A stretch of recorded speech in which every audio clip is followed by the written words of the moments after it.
दोस्तों, ये जो कहानी आज मैं आपको सुनाने वाला हूँ, ये कहानी आपकी ज़िंदगी बदलने की हिम्मत रखती है। बस शर्त यह है कि आपको इस कहानी को थोड़ा ध्यान से सुनना पड़ेगा। तो कहानी है एक हिरन की। एक बार एक हिरन जंगल में पानी की तलाश में घूम रही थी, भटक रही थी इधर से उधर। बहुत प्यास लगी थी उस हिरन को, बहुत देर से भटक रही थी पानी की तलाश में, लेकिन उसे पानी कहीं पर भी नहीं मिल रहा था।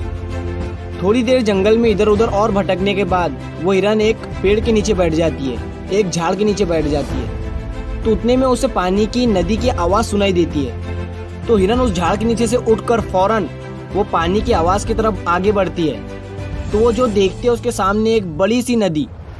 तो जैसे ही वो हिरन उस नदी को देखती है तो बहुत खुश होती है, मानो उसे डबल से कोई जिंदगी मिल गई है नई।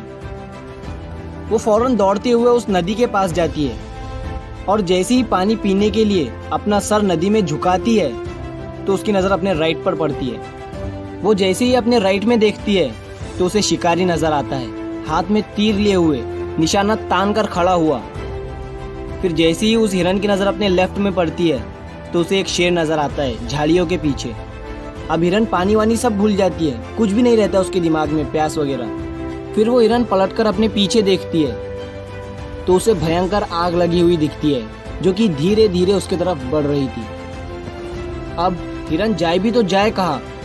राइट में देख रही थी तो शिकारी नजर आ रहा था, जो कि निशाना तान कर खड़ा हुआ था, और अपने लेफ्ट में देख रही थी तो शेर नजर आ रहा था। सामने तो गहरी और लंबी चौड़ी नदी थी और पीछे तो आग लगी हुई थी। चारों रास्ते बंद हो चुके थे, चारों तरफ से मुसीबत आ चुकी थी। अब हिरन सोच में पड़ जाती है और वो ये सोचती है कि चारों तरफ से मेरी मुसीबत आ चुकी है तो मैं अपना काम करके क्यों ना मरूं। मुझे वैसे भी तो मरना ही है, तो मैं पानी पीकर क्यों ना मरूं। तो वो हिरन अपना पानी पीने में लग जाती है। लेकिन थोड़ी ही देर के बाद जैसे ही वो हिरन पानी पी रही थी तो उतनी ही देर में ऊपर से काले बादल छा जाते हैं और उन बादलों से बारिश होने लगती है। तो जो आग थी पीछे की लगी हुई वो पानी से बुझ जाती है और पानी के कारण शिकारी का निशाना चुक कर शेर को लग जाता है और शेर की नज़र पड़ती है सीधा शिकारी पर। तो शेर शिकारी के पीछे लग जाता है। तो जैसे ही हिरन को पता चलता है, जैसे ही हिरन पानी पीने के बाद अपना सर ऊपर उठाती है तो वो अपने राइट में देखती है, उसे शिकारी कहीं पर भी नज़र नहीं आता है। वो अपने लेफ्ट में देखती है, उसे शेर भी नज़र नहीं आता है। वो अपने पीछे मुड़कर देखती है तो जो आग थी वो बुझी हुई दिखती है। मोरल ऑफ द स्टोरी, मेरे दोस्तों, इस कहानी से हमें ये सीख मिलती है कि इंसान की ज़िंदगी में भी प्रॉब्लम आती नहीं है, और जब आती है तो चारों तरफ से आती है, जिस कारण हर इंसान डर जाता है, घबरा जाता है अपनी इन प्रॉब्लम से।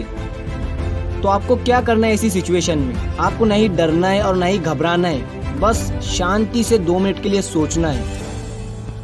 हिरन के पास भी बहुत सारे ऑप्शन थे। हिरन भी ये सारी सिचुएशन को देखने के बाद या तो पानी में छलांग लगा सकती थी या फिर इधर उधर भाग सकती थी, लेकिन उसने शांति से सोचा और वो अपने काम पर लगी रही। वो पानी पीने आई थी और वो पानी पीने लगी। इंसान भी अपनी कामयाबी से थोड़ी ही दूरी पर रहता है, लेकिन उसे मुसीबतें दिखनी शुरू हो जाती है, घर की प्रॉब्लम, पैसों की प्रॉब्लम, जिसके कारण वो कुछ नहीं कर पाता है, घबरा जाता है, डर जाता है। लेकिन आपको ना ही घबराना है ना ही डरना है, बस आपको अपने काम पर बने रहना है। मेरे दोस्तों, उम्मीद करता हूँ आपको ये कहानी पसंद आई होगी। तो ये मत सोचना कि ये दुनिया क्या कहेंगी, कर गए तो एक दिन ये दुनिया तुम्हें देखेंगी।